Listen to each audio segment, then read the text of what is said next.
ഞണ്ട് റോസ്റ്റും മുളകിട്ടതും ഒക്കെ വെക്കുന്നതിലും എൻ്റെ മോൾക്ക് ഏറ്റവും ഇഷ്ടം ഇങ്ങനെ തേങ്ങ അരച്ച് വെക്കുന്നതാണ്. അവൾ പറയുന്നത് ഇങ്ങനെ വെച്ചാലേ ഞണ്ടിൻ്റെ ടേസ്റ്റ് കറക്റ്റായിട്ട് കിട്ടുമെന്നാണ്. മാങ്ങയിട്ട് തേങ്ങ അരച്ച് വെച്ച സിമ്പിൾ ഒരു ഞണ്ട് കറി.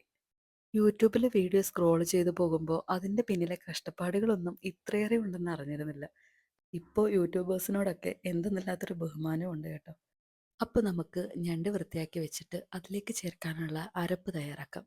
കുറച്ച് തേങ്ങയും കുറച്ച് ചുവന്നുള്ളിയും ഞാൻ വറ്റൽമുളകാണ് ഉപയോഗിക്കുന്നത്. ഇത് മൂന്നും കൂടി നന്നായിട്ട് അരച്ച ശേഷം ഒരു ചട്ടി ചൂടാകുമ്പോൾ അതിലേക്ക് അല്പം ഇഞ്ചിയും വെളുത്തുള്ളിയും ചേർക്കുക. ഞാനിന്ന് അവളുടെ ഇഷ്ടത്തിനായിട്ട് ഇഞ്ചിയും വെളുത്തുള്ളിയും വളരെ കുറച്ചേ ഉപയോഗിച്ചിട്ടുള്ളൂ. ഇനി അതിലേക്ക് ഗുണത്തിനും മണത്തിനും വേണ്ടിയിട്ട് കറിവേപ്പില കൂടി ചേർക്കും. ഇതിൻ്റെയൊക്കെ പച്ചമണം മാറുമ്പോൾ അരപ്പും ഞണ്ട് വേകാൻ ആവശ്യമുള്ള വെള്ളം കൂടി ചേർത്ത് ഒന്ന് ഇളക്കി യോജിപ്പിക്കണം. ഇനി ഒരല്പം മഞ്ഞൾപ്പൊടി കൂടി ചേർത്ത് നമ്മുടെ പുളിയുള്ള മാങ്ങ അരിഞ്ഞത് കൂടി ഇതിലേക്ക് ഇട്ട് കൊടുക്കണം.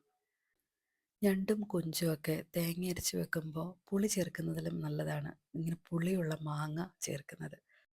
ഈ അരപ്പ് അടച്ചു വെച്ച് നന്നായി ഒരു തിള വരുമ്പോൾ കഴുകി വൃത്തിയാക്കി വെച്ചിരിക്കുന്ന ഞണ്ട് കുട്ടന്മാരെ അതിലേക്ക് ഇടുക. ഇനി ഇതിലേക്ക് ആവശ്യത്തിന് ഉപ്പ് ചേർത്ത് നന്നായി ഇളക്കി യോജിപ്പിച്ച് അടച്ചു വെച്ച് വേവിക്കുക. ഇനി ഇത് നന്നായി വെന്ത് കഴിയുമ്പോൾ അടപ്പ് മാറ്റി നല്ല പച്ച വെളിച്ചെണ്ണ അതിൻ്റെ മുകളിലേക്ക് ഇങ്ങനെ ഒഴിക്കണം. ഈ കറി ചൂടോടെ കഴിക്കുന്നതിലും എനിക്കിഷ്ടം പിറ്റേന്ന് ഉപയോഗിക്കുമ്പോഴാണ്. അതിൻ്റെ ടേസ്റ്റൊക്കെ നന്നായിട്ട് പിടിച്ചിരിക്കും.